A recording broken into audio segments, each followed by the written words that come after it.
start by just introducing yourself. Where are you from? Where you live? How long have you lived in Minneapolis, maybe? And maybe you can also talk about how you got involved with Saath. Okay. My name is Himali. I live in downtown Minneapolis. I've been in Minneapolis since 2008. My husband and I got married in India and then we came here.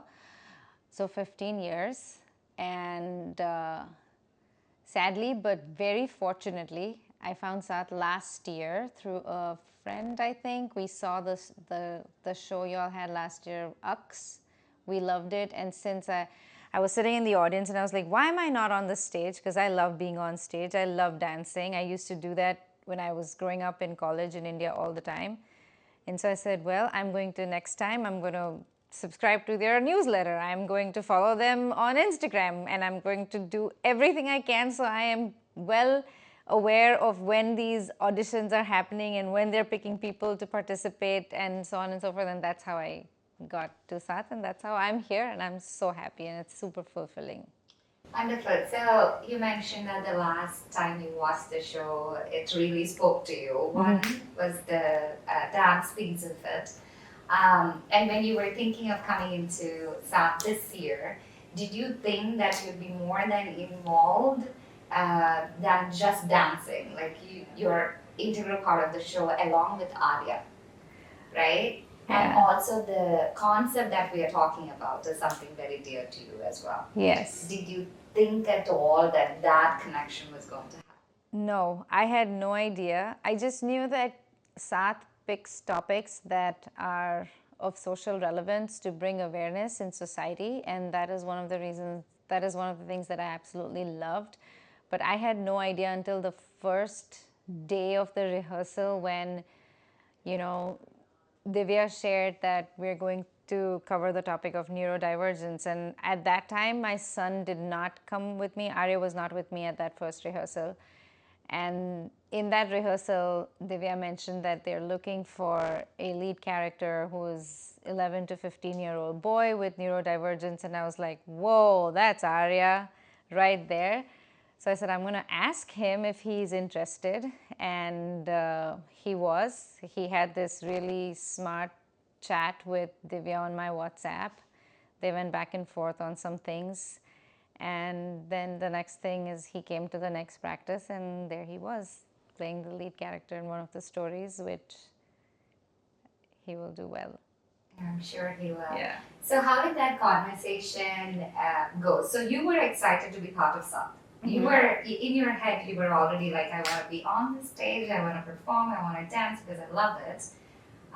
Arya, I don't know. So tell me about how Arya is involved in all the, if at all, any arts, theatre. If not, how did that conversation go and how did you get him to say yes? Okay.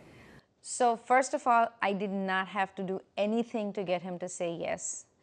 The way my husband and I parent is always to give our kids all the information that they need to make their own decisions.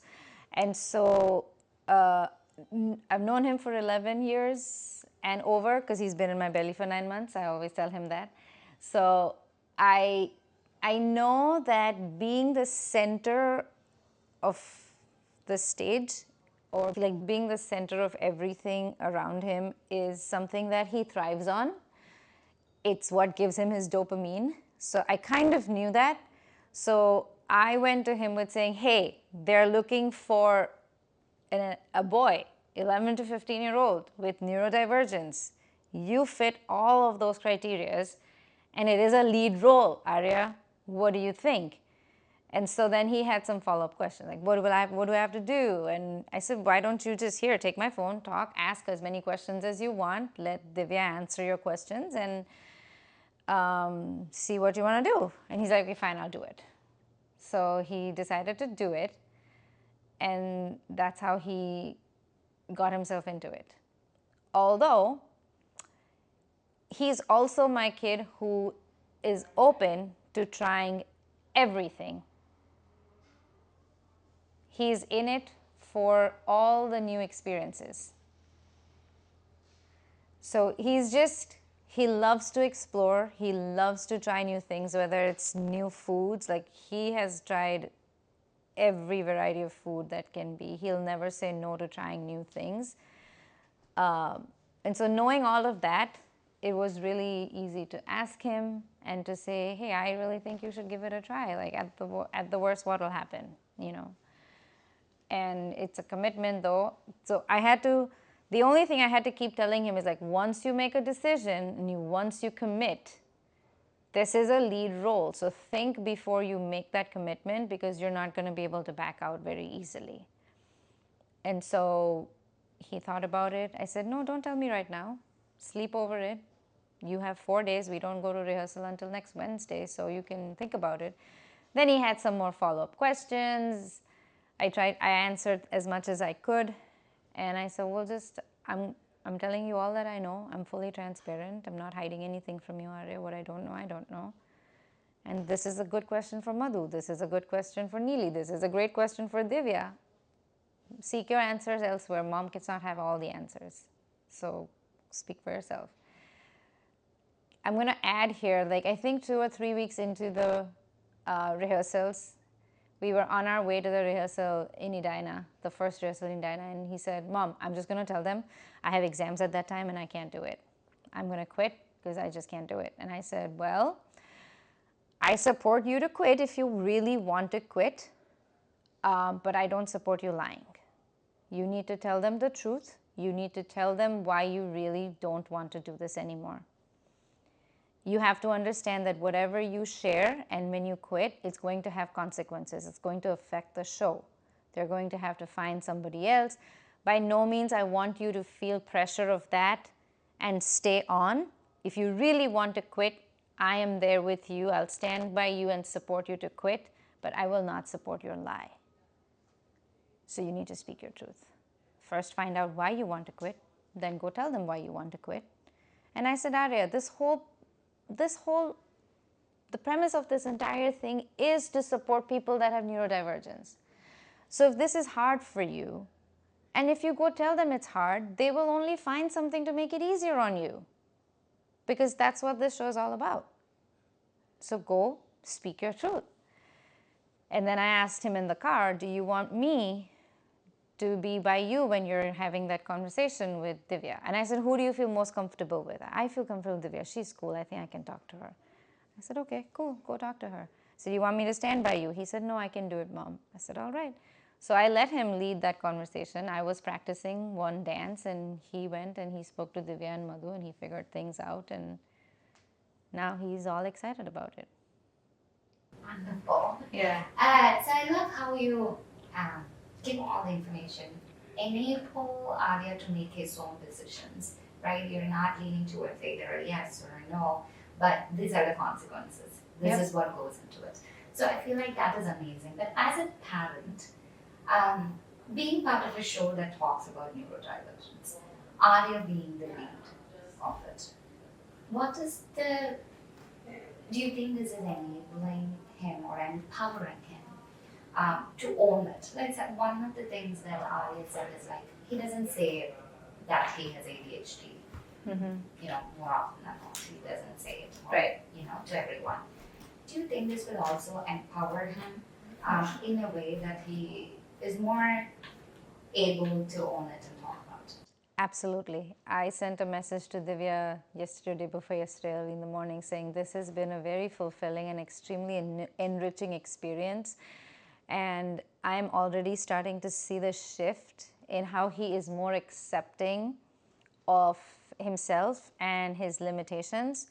He does, with just the way his brain functions and the amount of executive functioning he has, he does, like, he seesaws between feeling really confident of himself and then really selling himself short. And it's always, as a parent, I always have to come in and, like, balance him out and help him look at what his strengths are. And I think that just being in a community, seeing adults who have been successful with neurodivergence, I think is giving him I am seeing it at least, that there is some level of confidence that he's having where he's able to hold himself. He also, I don't know if he will openly share with his friends. I do think he treads waters very cautiously where he'll be like, oh, I'm going to be really judged here. I don't want to say it. Or if he really thinks that it's a waste of my time and effort to explain what this is to somebody who's his age and he can't articulate it, then he won't even spend his time there. But if he has to talk to adults about it, he will be super confident to talk to an adult in a newer setting with new adults, if that makes sense. Like I think he's very smart that way. So since we started rehearsals, I have seen a huge change in him in terms of just his confidence. I don't see it pouring into other areas, and it's very hard for me to explain where I see it, but I know I see a difference. I see him more accepting of himself. That's wonderful. And hopeful. I see him being hopeful. It's amazing. If we were to say what is the essence of the show or what we try as a community, as Saath as a community try to achieve, one is that empowerment and the education piece of it. So it makes me very happy, and I know it makes everyone in Saath super happy to hear this. I just want to go back in the timeline and talk about how did you get to know the diagnosis? When did it happen? Could you tell me a bit about that journey of understanding and coping with the Yes. It's a really long story. I'll try to cut it as short as I can. But he was defiant at home, and I want to say when he was like 7, I remember like, my God, I thought that as kids get older, life gets easier. But I have this like, I've heard like the terrible twos and, you know, those kind of years being really hard for parents and parenting. I'm like, the 4-year age for him, for me as a parent, was like really challenging. 7 years was really challenging. I'm like, what is going on? And I would tell my husband, and I don't know if you want to edit this, but I'm just going to share it out loud. I would tell my husband there's something wrong with him. There's something wrong with him. And I would hear, the response I would get is, there's nothing wrong with him, there's something wrong with you. So I would believe what I'm told, and I would go back and check myself. Every time I said there's something wrong with him, I would be told, you have high expectations of him. You are a perfectionist. You need to lower your expectations. You need to stop expecting so much out of him. You need to take a step back. And it all became suddenly about me. So I found myself struggling myself. And while I was hearing all of that, I still felt like there's something going on here. So we got an appointment with a pediatrician. She said, take the Vanderbilt forms, give it to the teacher. Arya is high-functioning ADHD, which means that his, if you see his report card, he's a straight A student until 4th and 5th grade. He's super intelligent, and his intelligence has always been making up for all of his limitations. So he's so smart, he did not need to practice anything. One time, sitting in class, she taught Chinese. He has very good, his visual memory. He's seen it. 5 weeks later, you take a test, he'll get 100 on 100. And so the school had no complaints. He was very good at behaviors as well because he's smart. He knows how to behave outside. And so it was only me who said something is wrong with this kid. I don't know what it is. It was only me. And so I didn't keep quiet. He went to the U of M when he was little. He went to the lab school. So they do studies all the time, and they'd sent, oh, Arya is 8 years old. He's in this age group where we're doing MRI scans on kids who are neurodivergent. And we don't give a diagnosis. We don't need a diagnosis, but we just we give them games and stuff to play, and then we do MRI scans. So I was like, okay, at least I will learn something from this study that will validate what I am saying. So we participated in that. He knows he participated, again, with his permission, obviously. As a 7, 8-year-old, I made him sit into MRI scans. He loved it. He would tell me, can I go back? And I never told him he got money for it. I still have the credit card that he doesn't still know that he got money for it, because I didn't want the money to be an incentive for him to go, right? So in that, they did come and give us like a report at the end that he may have ADHD. And so I was like, okay, great, awesome. Now taking back to the pediatrician, like, what are we going to do? And she said to get a neuropsychological evaluation, which is not just filling out Vanderbilt forms, but it's like an in-depth 6 to 8 hour evaluation that actually gives us an understanding of how his brain functions, what are his strengths, what are his weaknesses, what is it that he cannot do well, and where does he need more support. So we did that, I think, when he was 9. So he was going into 4th grade. That's how we came about. Like, I knew when he was 7 there's something's off, but we didn't get him actually tested until the beginning of his 9th year. And since he's known it, I think that he would beat himself up really hard before knowing that he has ADHD, because this is all I feel this, okay? I feel that this is how he used to feel, that he would just talk really low down on himself. Oh, I'm terrible. Mom's telling me something to do and she's telling me 10 times and she's giving me 10 reminders and I still don't do it. Like, I can't even do simple things like brushing my teeth, right? So he was just feeling really low and having low self-esteem. We had a really good clinical psychologist who sat all of us down that day of the evaluation, and she explained to us with him in the room.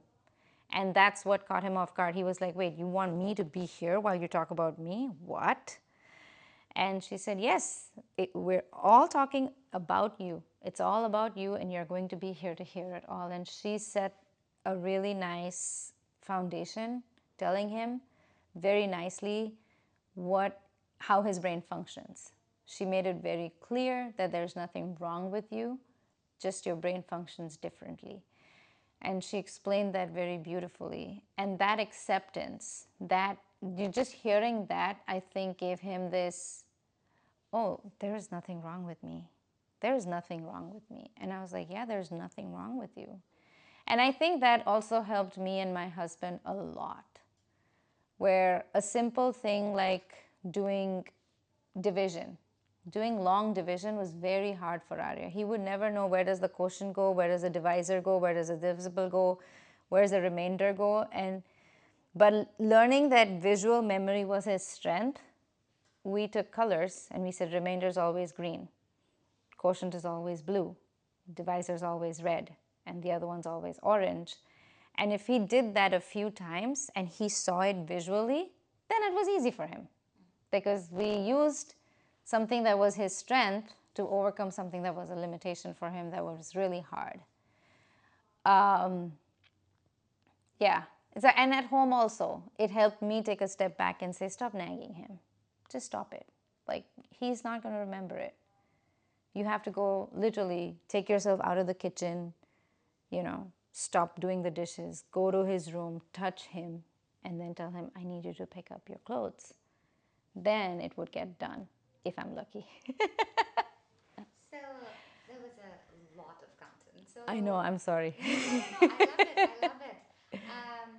So it is also a recent diagnosis, since Arya is only 11 now. Yes. So it's just been 2 years, one Yep. and a half to 2 years. So it kind of has made your life easier, because it has helped you to understand the unique needs of Arya and cater to it instead of struggling with it. Absolutely. But my specific question is about you, actually.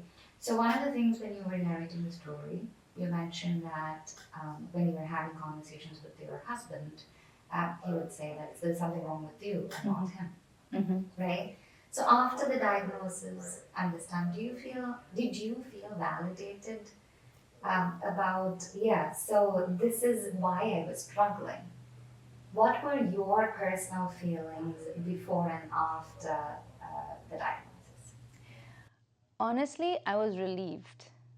I was relieved because I knew that now we can provide him the support that he needs. Now we can all get educated to really meet his needs for what they really are, versus just struggling and wondering, why is he not doing this? Why is he doing that? Why is he like this? Why is he like that? And then there is definitely, like, when parents get irritated, they start labeling. I am guilty of that too.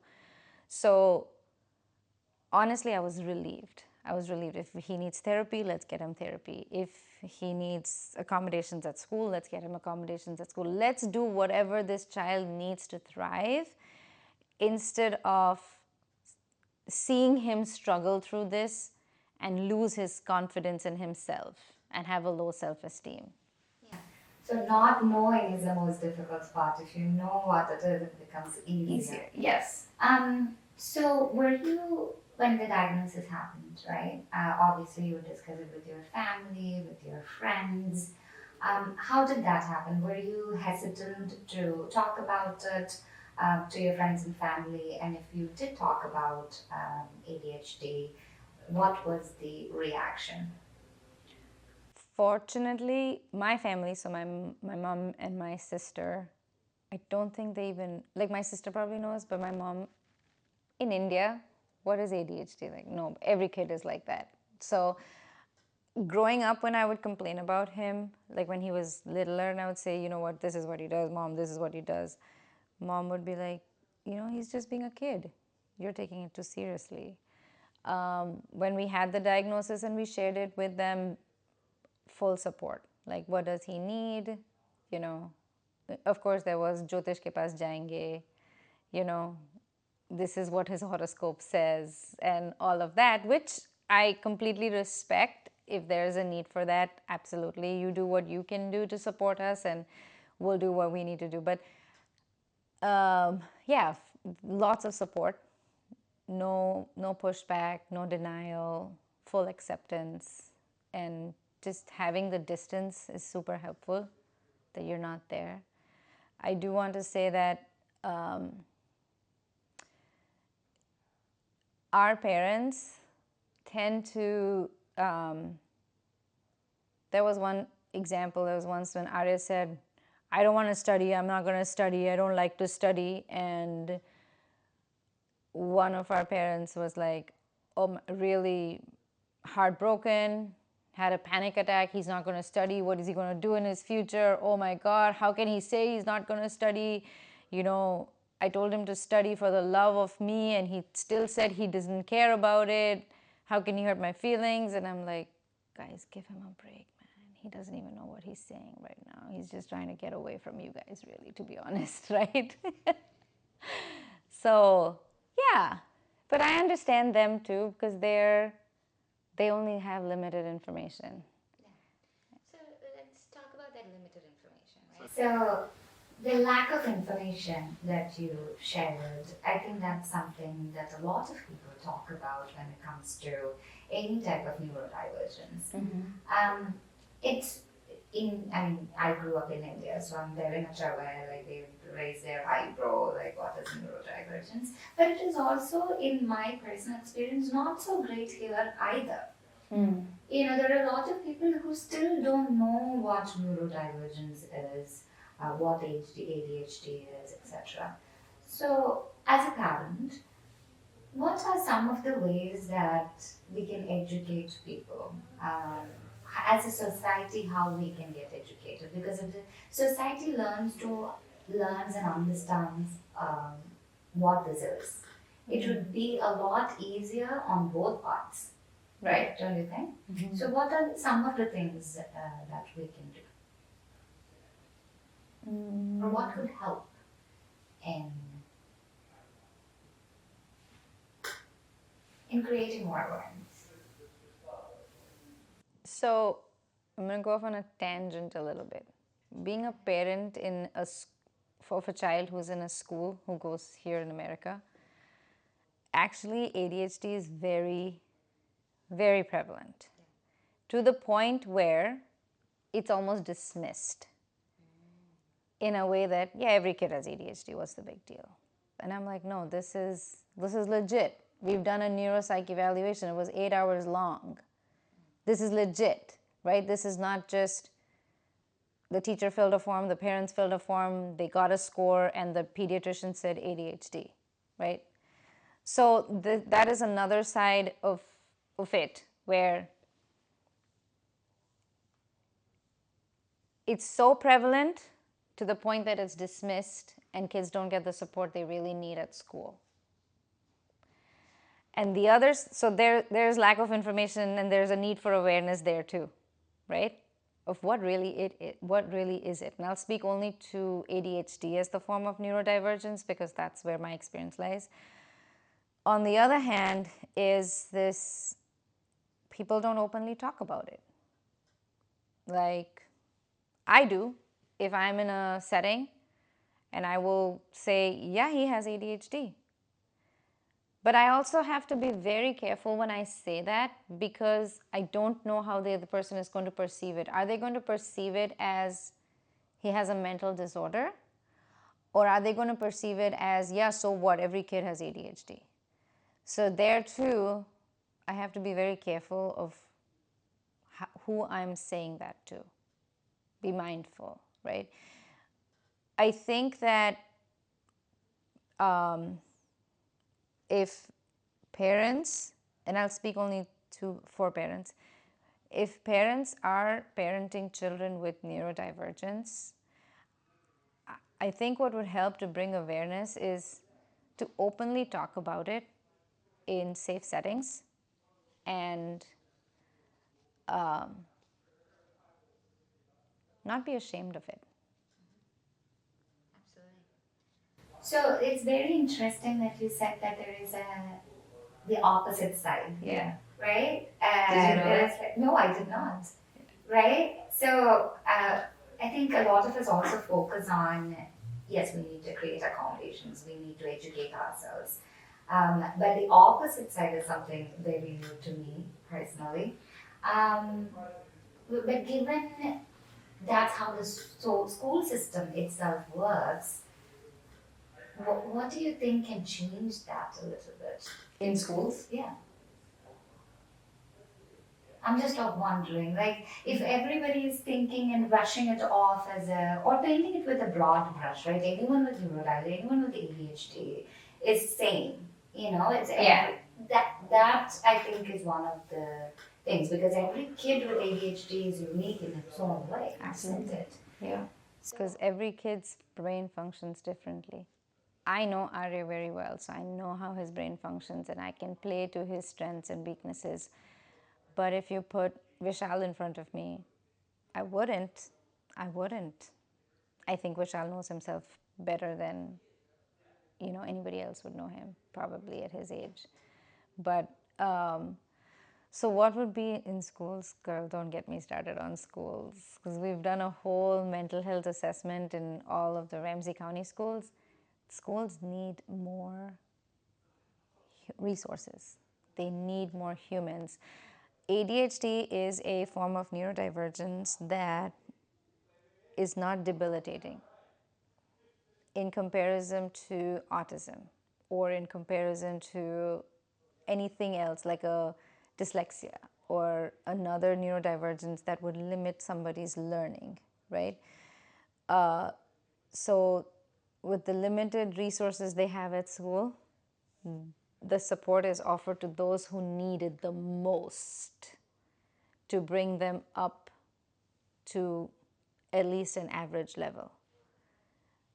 But what about those who don't need a lot of support, but they need a little bit support for them to be above average, right? For them to realize their own potential. There is just not enough people in school buildings to support that. Well, I think that's a much larger. That is a much larger, right? It's really large. So that's. If let's look at grassroots level, I would just say that parents, as much as they can volunteer at schools to help kids and understand kids with neurodivergence and support schools as much as they can. With their time, that would be a start. That would be a good start. Yeah. So, coming back to the show, you would obviously, it's similar to what I asked Arya. Your friends would be there, your family, maybe they'll also be there. You being part of such a show as well as Arya being part of such a powerful show, right? One of its kind. I have lived here for 4 years. I haven't seen a show that talks about neurodivergence specifically. What message do you want them to get out of it by witnessing such about? I think we have 60 people on the stage, supporting, talking about it, expressing it through movement. What is the message that you want your friends, your family to get out of it? I would like them to feel or walk away with the feeling that it's normal. I would like them to walk away with an understanding that we're all humans and just normalize it all. I went to a show and she said like, well, if you, she's an Instagram influencer and she had posted one post of her son in the hospital 3-4 years ago. And she had all these comments were all about, oh my God, I hope he gets better really well. Oh, good wishes, blessings, and all of that great stuff, good positive energy. The second time she posted a post of him in the hospital, the comments next time were like, why would you do that? Why would you even take him to the hospital? Like, what is wrong with you? Why would you even post this on social media? Why would you even... The difference between the two posts was the first one was for appendicitis or appendectomy. The second one was because he was in a psychiatric hospital and he was held there for severe depression. And she said, I'm getting goosebumps while I say it. She said, if we can normalize physical illness and have all these blessings and positive energy for physical illness, why would you not do it for mental illness? Right?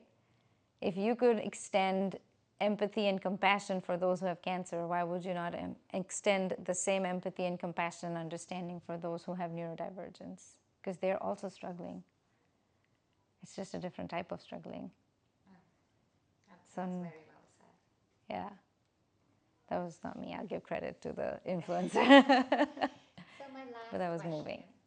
My last question has 2 parts. Okay. So, as a parent who's the mother of a neurodivergent child and who has gone through the diagnosis, and I love how you shared it as such a positive thing that enabled you to provide the right tools, everything that Arya needs.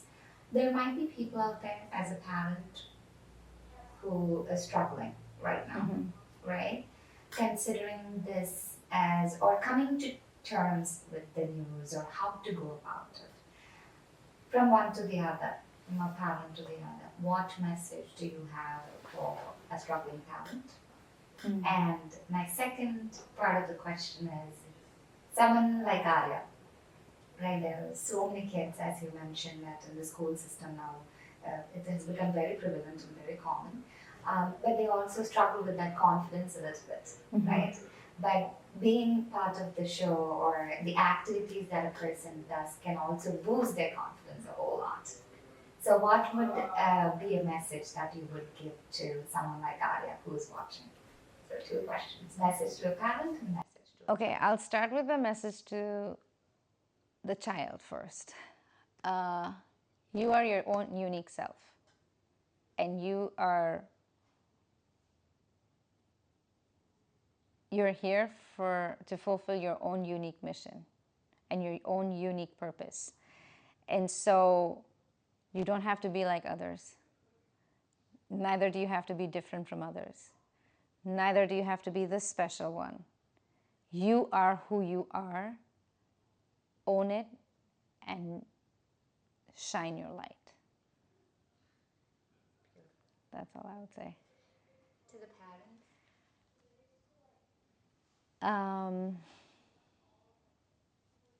I have 3 words.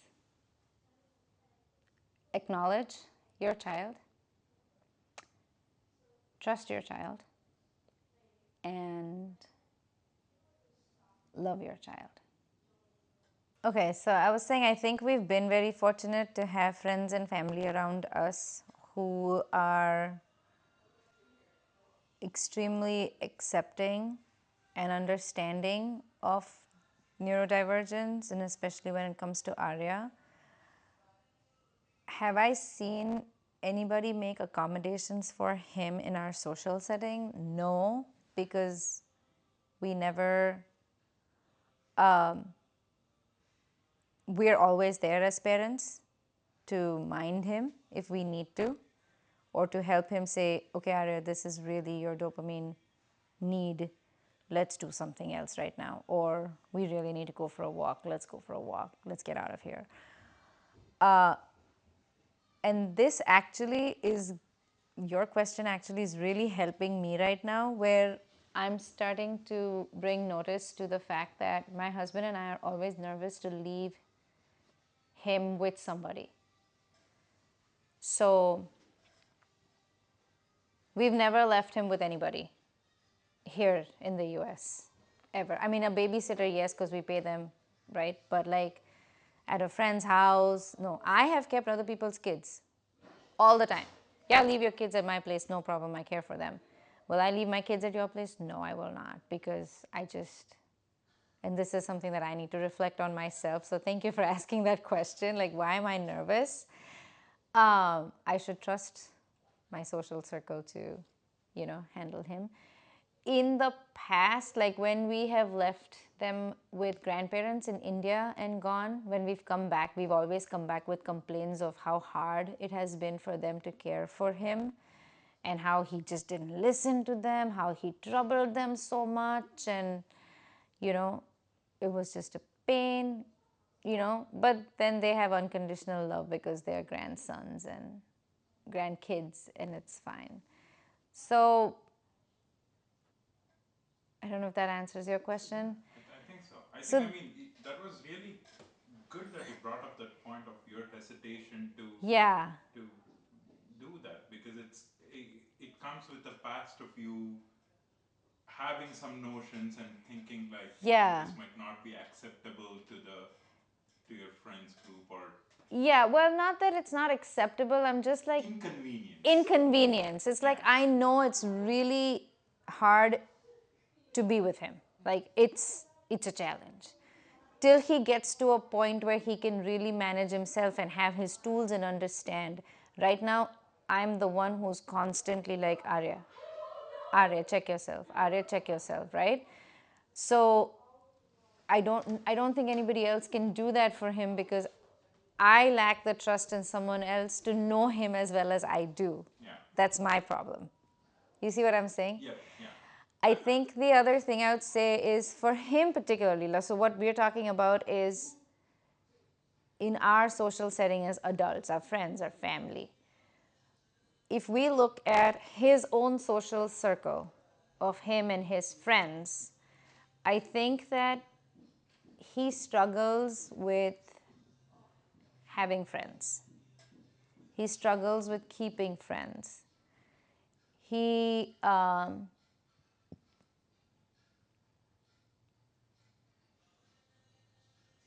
we've always said he's far more emotionally mature than kids his age. And we've always said that he is way smarter than kids his age. Like, he wants to talk about Apple and cameras and technology and all of that. And, kids in his class at 5th grade are talking about, girls are talking about makeup, and guys are talking about soccer and football. And, there is just not a match.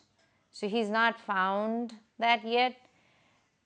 He tries to take keen interest in what others are talking, but then I told you his need for always being the center, like, I want to be the one talking. I have so many great things to say. So we have to always remind him, verbal diarrhea, that's our word for him, Arya verbal diarrhea. So then he takes cue. So he's really open to, taking the tools and implementing them as needed. Yeah. Adapting. Yeah, he's good at adapting. He struggles with social relationships in his peer group. So anything that has helped him in that peer group, to apart from the commonalities of subjects that they can talk, anything else that has helped him in the social circle of his peer group that probably him having to think differently, or like you telling him, like, Yeah, uh, a lot of providing tools from home. Like, I would give it to him that he's very open to sharing what's on his mind. Sometimes I have to twist it out of him, like, come on now, get to the root of it, tell me what you're actually worrying about. And when he tells me, then we are able to prompt him, provide him tools, do like a mini therapy session at home. And then he feels more empowered and he goes the next day trying to implement those tools. And I think my husband also does that really well, where he's able to break it down for him, like, hey, you're getting really low grades in this subject. What's happening in class? Like, what are you doing? Are you playing with your watch? Are you playing with a pencil? Are you sharpening a pencil? Are you cutting an eraser? What are you doing that is not keeping your attention? And let's do a 3-step process. Let's try 1, let's try this. 2, let's try this. And 3, let's try this. And then we kind of take, you know, an inventory from him, like, hey, what did you try and how did it work?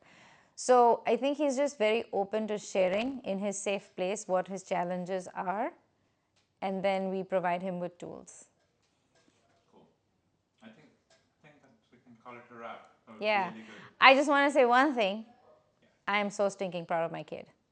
Yay. I'm so proud of him. Yay. To be the only child amongst 60 adults on a Wednesday night and spend 3 hours of his evening on summer break Yeah. doing something that is, I don't know if he's really found out whether he likes it or he doesn't like it, right? Outside of his comfort zone. So maybe it's out of his comfort zone, or maybe it's just not how he would ideally spend his evening. For him to still be there and show up, I'm super proud of him. I'm also very proud of him because he's doing this babysitting training camp at one place. He's the only outsider. There are 10 kids in class. 9 of them are girls. He's the only boy. So to put himself in that situation as well, and those 9 went all go to the same school, and he's the outsider. So those guys are already friends. So for him to put himself in that and still show up every single day for 2 weeks is an act of courage. So I am very proud of him. Yay! Yeah, I was telling that to Divya as well. Thank you, thank you, thank you, thank you.